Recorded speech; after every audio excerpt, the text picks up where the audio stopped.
Welcome to our presentation. Today we will be doing a presentation on the Japanese and American cultural differences and the norms and values associated with these destinations. We will be talking about basic facts about the countries, intercultural relations with Ireland, norms and values and cultural challenges, etc. So first of all, basic facts about America. So the population is 328 million people approximately as of 2018, and the languages spoken, there are about 350 languages spoken in America approximately. However, the four main languages are English, Spanish, Chinese and French. America does not have an official national language, but it has an area of about 10 million square kilometres approximately, with 35 people per square kilometre, and it's divided up into 52 states, with the national capital being Washington DC. Now on to Japan, with a population of 127 million approximately, and the languages spoken are Japanese and Ryukyuan. These are the two official languages of Japan. Foreign languages that are also spoken there are French, German, English, Spanish, Portuguese and Russian. It has an area of about 378 million square kilometres because it's divided into many different islands. And there are about 335 people per square kilometre. And Japan is divided up into four main islands: Hokkaido, Shikoku, Kyushu and Honshu, with the national capital being Tokyo. Now on to intercultural relations with Ireland. We'll start off with America. There are about 30 million Americans who claim some sort of ancestral connection to Ireland. The governments both benefit from exchanges in a variety of areas such as economics, politics, education and scientific research. The Irish view of American culture is quite positive, with many celebrities and movies and TV shows, etc., being celebrated here and accepted, and many American dishes and fast food restaurants are also here. Now on to Japan. Japan also has a positive relations with Ireland in a variety of sectors, such as political, and with many state visits. In fact, in 2013, it was the first time ever that there was mutual state visits from both countries. In June of 2013, the Japanese Prime Minister Shinzo Abe visited Dublin, and in December of the same year, the Irish Taoiseach Enda Kenny visited Tokyo in December. The economic relations between the countries, as of right now, there are around 80 or so Japanese companies in Ireland. And the Irish view of Japanese culture is quite positive, with many students learning the Japanese language, and many Erasmus students are opting to go to Japan on their year abroad. And many Japanese dishes are popular here in Ireland, such as sushi and. To understand some of the cultural differences between America and Japan, let's clear up some terminology first. Social norms refer to the unspoken rules that kind of govern a society and can shape people's attitudes and behaviors. Social values refers to a held belief, idea, or principle held by a certain individual or a group that can shape people's decisions, help choose their aspirations, their inspirations, and also shape their behaviors. One of the most important distinctions we have to make is the difference between high and low context cultures. These terms were coined by the anthropologist Edward T. Hall in 1976 to refer to varying communication styles. High context cultures, such as Japan, focus on implied meaning. As it's a collectivist society, there's a shared body of assumptions, meaning that so when you're talking to somebody, you would presume that they can kind of read the air and pick up on the things that you're not saying. While in America, we like explicit explanation because we're an individualist society with a diverse cultural background. You can't assume anything and it'd be rude to do otherwise. That's because we're a heterogeneous culture. And very often we expect people to explain things to us. We don't wait for, meaning to come out of the air. So for like illustrative purposes, let's pretend I'm an American in a Japanese boardroom. So I'm going to introduce myself. And the way that I would introduce myself is far different than the way they do in Japan. I would talk to the person and address them by Mr. or Mrs. But in Japan, it's appropriate to address them by their last name or the suffix san, an honorific term, or sama, the most polite one. Then I'll go to shake hands. Personal space between these two cultures is very interesting. While in the States, we'll shake your hand, and like a good strong handshake means that you're a pretty upstanding guy. Otherwise, in Japan, they prefer to bow, and the length and degree of the bow is actually correlated to the social status of the person they're discussing with. Then, as like another kind of social norm, eye contact. As an American, I'm going to be looking you straight in the eyes. But if I'm doing this to a person who's Japanese, they could construe this as rude or even aggressive and can lead to just general confusion. Next, so say if we're going through like the business process, there's going to be a difference in the communication, execution, and our sign of appreciation.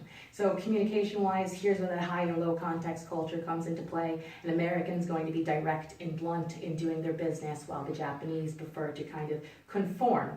And while they will bring up like their own issues, they're going to do it in a much more decorous way. Then there's the execution. Americans prefer speed compared to consistency in Japan. So in America, we'll take what little information we can, see if we can package that up and get things done. While in Japan, they prefer meticulous rules and making sure that everything is down and done to a T.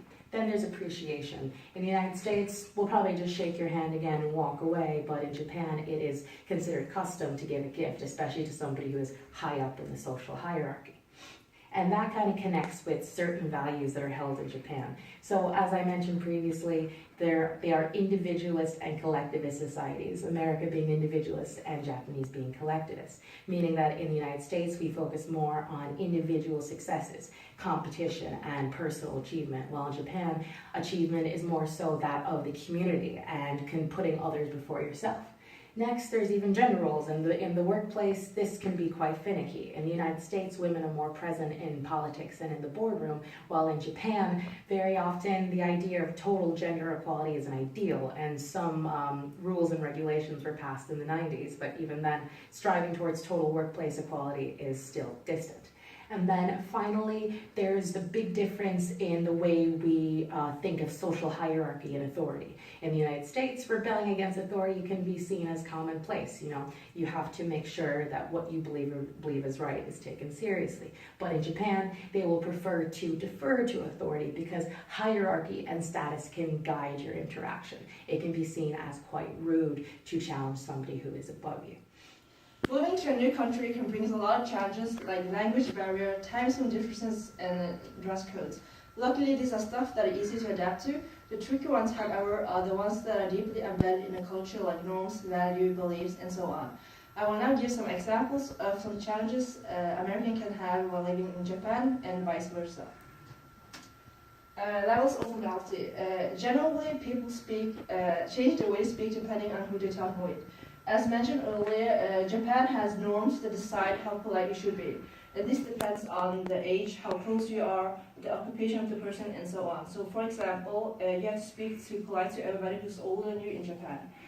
Not using the appropriate speech when expected is considered to be very rude, and this can be quite challenging for an American because there's no such rules in America. For example, an American is visiting his Japanese friends and meets his mother. In America, normally you will address the mother by her first name and talk casually with her, which is something you can't do in Japan because it's very rude. Addressing someone by the first name is only reserved for people that are close to each other, and you have to speak casually only.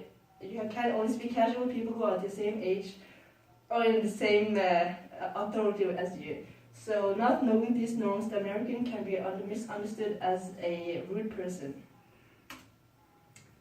Miscommunication. As mentioned also earlier, America is a low context culture while Japan is a high context one. And this can create misunderstanding when communicating with each other. For example, an American is inviting his Japanese friend to watch a movie together, but his friend never arrives. The American gets angry because his friend never declined, and he was in fact nodding and smiling when he was invited. The problem here is that the American didn't know that the Japanese don't openly disagree with someone because it will disrupt the harmony, which is one of the most important values in Japan. And if a Japanese want to decline, they will do it indirectly by, for example, nodding their head or scratching an eyebrow. Furthermore, the Americans also misunderstood the non-verbal communication from the Japanese. Nodding in Japan only means that you are listening, and does not signify an agreement like in USA. And smiling is just to be polite. And I will now give some example of challenges a Japanese can have in America. Tipping culture. Tipping is deeply embedded in the American culture, and it's expected that people tip waitress, bartenders, taxi drivers, and so on. And not tipping is considered to be rude and because many Americans depend on tipping to make a living. There's also different rules on how much you should tip and when you should tip, and this depends on the context. This can be quite challenging for a Japanese person because tipping is not practiced in Japan, and it's considered to be rather rude to tip because it's like implying that the owner doesn't pay their workers enough. Wearing shoes inside. It's normal to wear shoes inside in America, but this can be a nightmare for a Japanese person because you're not allowed to wear shoes indoors. Shoe etiquette is taken very seriously, and they learn it from a young age. For example, when they wear shoes, go to school, they have to change to indoor shoes and then change them back when they go home. Classroom environment. American classroom is totally different from the Japanese one. It's more casual, people can eat and drink, and they can speak to the teachers casually, which is something you can do in Japan because of the formality norms I mentioned earlier. Class participation and discussion is very important, is highly encouraged in America, and while it's the opposite in Japan. The ideal is to be quiet and copy down what the teacher writes down. This can be quite challenging for a Japanese person because everything he learned back home doesn't apply in an American classroom. So in this presentation, we discussed some of the cultural differences between America and Japan and how their communication styles can make it difficult for you to discourse with people in different cultures. Additionally, we covered norms and values and how those norms and values can shape the way that we have to present ourselves when we are in a different country. And then after that, we also discussed the intercultural relations between Ireland, America, and Japan, and some of the cultural differences between all three different countries. Thanks for watching.